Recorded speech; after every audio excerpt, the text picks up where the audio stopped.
ఆచార్య ప్రబోధానంద యోగీశ్వర్ల వారికి, జగద్గురువైనటువంటి శ్రీకృష్ణ భగవంతునికి నమస్కరించుకుంటూ, ఈరోజు త్రైత సిద్ధాంత భగవద్గీతలోని రాజవిద్య రాజగుహ్య యోగము అనే అధ్యాయంలో 34వ శ్లోకం గురించి తెలుసుకుందాము.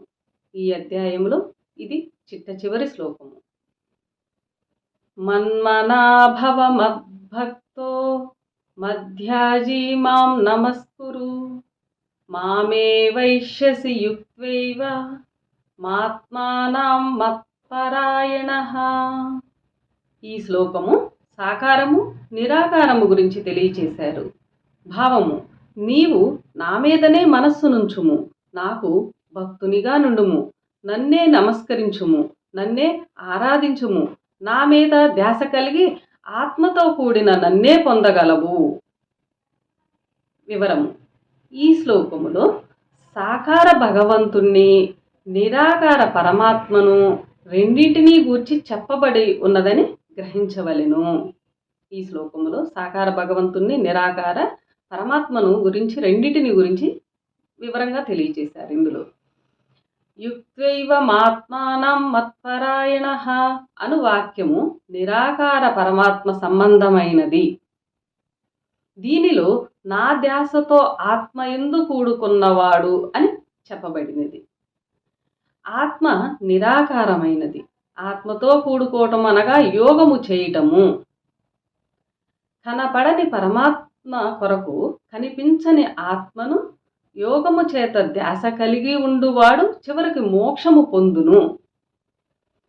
ఇదొక పద్ధతి కాగా సాకార సంబంధమైనది మరొక పద్ధతి కలదు. సాకార పద్ధతి అనగా కనిపించు విగ్రహాలను పూజించటం కాదు.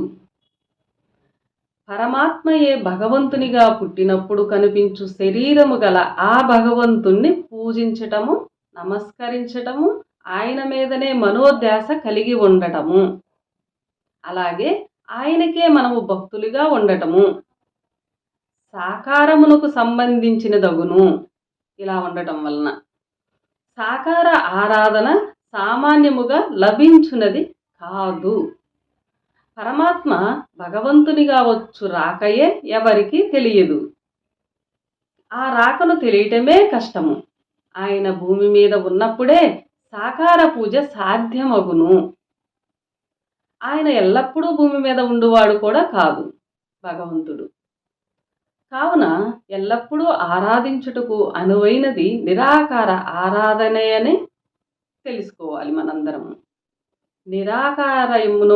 నిరాకారముగానో సాకారముగానో ఆయనను ఆరాధించుట వలన ఆయననే పొందగలరని ఇక్కడ తెలియచేశారు భగవంతుడు.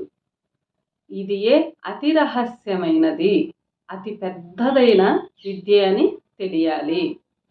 ఇంతటితో ఈ రాజవిద్య రాజగుహ్య యోగము అనే అధ్యాయము సమాప్తము.